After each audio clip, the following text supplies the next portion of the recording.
acredito que você vai lembrar desse vídeo, você vai lembrar de mim, porque em algum momento desse ano, da sua vida, isso vai acontecer. A gente recebe críticas, a gente vai ter pessoas que vão dar pitaco na gente, vão ficar realmente falando coisas que é difícil a gente não entrar no modo reativo, né, de querer brigar com as pessoas.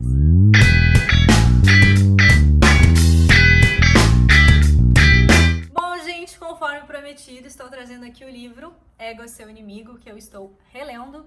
E, inclusive, né, quando a gente relê um livro, é como se estivesse lendo pela primeira vez, uma nova perspectiva, um novo olhar. E eu resolvi trazer aqui uma parte desse livro que eu quero compartilhar com você para te dar mais forças para 2020. Eu acredito que muitos de vocês estão com metas e objetivos que dão aquele assim, friozinho na barriga, sabe? Muitas coisas às vezes que fogem daquele padrão, daquela caixinha, do que o meio social coloca, familiar, cultural, ou do que os seus amigos te esperam, que, sei lá, quem espera de você, que você faça. E aí a pergunta que eu te faço, o que você realmente quer? Porque muitas vezes o que a gente realmente quer tá indo contra essas caixinhas de padrões e que a gente tem muito medo de sair delas.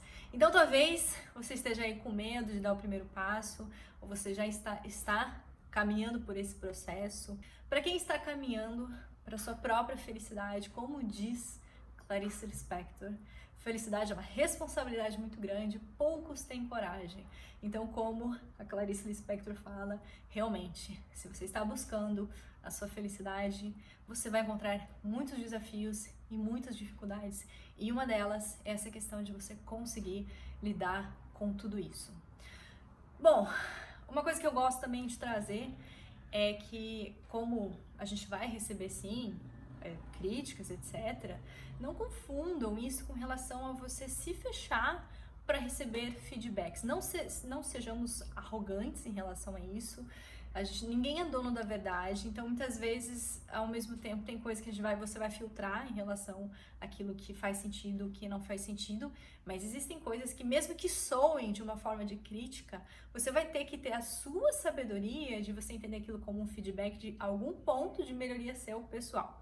Isso em casos particulares, então treinar também essa sabedoria. Eu gosto de trazer esse ponto para que ninguém chegue no nível de arrogância, até porque se esse livro está falando sobre o ego, se existe uma coisa que ele fala muito, é a importância de você aceitar os feedbacks, de você ser flexível e de você estar numa posição de ser um eterno aprendiz. Então, vamos ligar também essa questão dessa sabedoria de que estamos em processo de aprendizado, estamos nesse mundo em processo de aprendizado, de evolução e ajudando também com a evolução e contribuição aqui do mundo. Então vamos lá, gente. Eu trouxe aqui, eu vou falar um pouquinho sobre um capítulo que me chamou muita atenção para te dar força em relação a isso. Aqui conta a história de um jogador, eu sempre falo sobre isso, né, gente? O quanto que é interessante você estar conectado, seja em podcasts ou em vídeos, com histórias de pessoas que tenham sucesso, que tenham passado às vezes por dificuldades semelhantes à sua, nem precisa ser semelhante, mas que te inspirem, porque quando eu li essa história, eu senti que os meus medos de julgamentos eram muito pequenos em relação à história desse cara. É que no livro ele conta a história de várias e várias pessoas que conseguiram realmente lidar com o seu próprio ego quando existia um objetivo muito maior e o quanto que isso foi importante para que elas tivessem sucesso. Então, a história, gente, é do Jack Robinson. Jack Robinson, ele foi o primeiro jogador negro da Liga de Beisebol dos Estados Unidos. Imagine que nos Estados Unidos, você sabe que essa questão do preconceito é uma coisa muito forte, ainda muito, muito forte, infelizmente. Imagine naquela época, uma pessoa ser a primeira pessoa como jogador da Liga ali de Beisebol. O quanto de preconceito que esse cara não recebeu. E o Robinson, o que acontecia? O Jack Robinson, ele tinha atitudes muito violentas em relação a essa questão do preconceito. Ele era do tipo do cara que não aturava levar desaforo para casa. Então, se acontecia alguma coisa, ele ia na mão mesmo, na violência física, verbal e física contra as outras pessoas. Então, ele não aturava mesmo.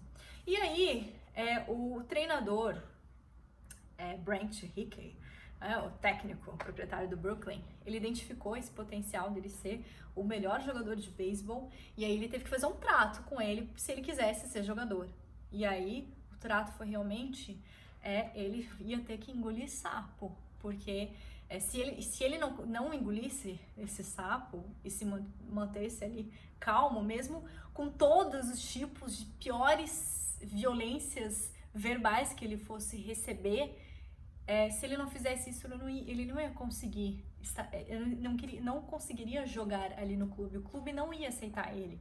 E aí ele fez a simulação até de vários tipos de situações, e ali também fala sobre várias situações muito fodas que ele passou em relação ao preconceito, coisa assim que realmente, uau, tirei o chapéu e falei, cara, que cara forte, que cara paciente, ele teve que exercitar essa paciência. Imagina, o cara era super violento. E por que ele fez tudo isso, gente?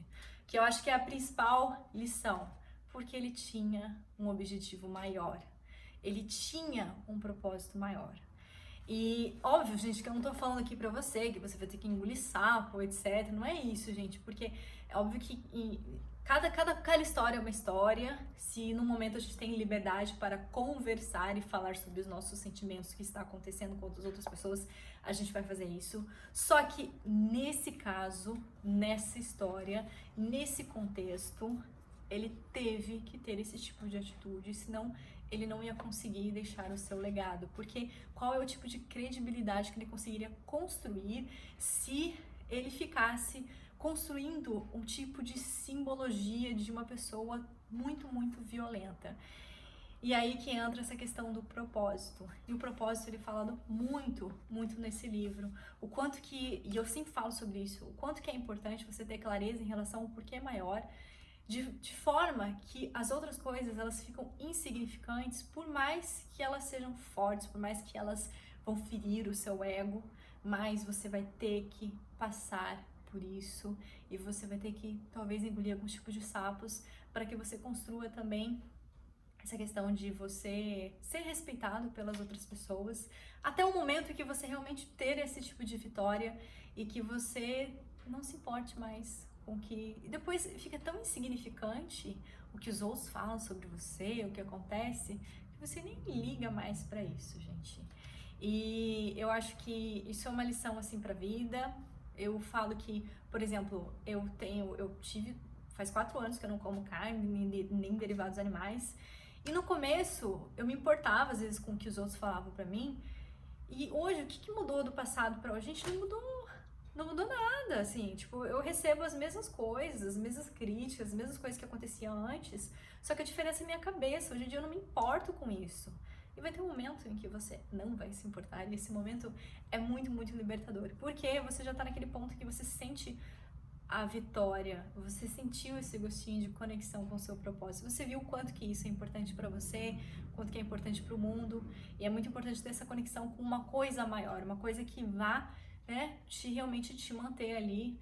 E assim, ó, quando você tá, como eu disse, quando você tá caminhando por uma felicidade, por algo que realmente é bom para você e é bom para o mundo, pode ter certeza que vão acontecer situações de dificuldades e que vão envolver muito o seu ego. E você vai ter que baixar a bola, talvez nesse momento, para um bem maior. Então, gente, é isso. E eu vou ficando por aqui. Se de repente, né, você teve alguma situação em que você teve esse tipo de crítica e foi chato, conta aqui pra mim, porque isso acontece mesmo. Beleza? Beijo! Gostou desse episódio? Então não esquece de deixar um comentário aqui, o seu feedback, que eu vou gostar muito.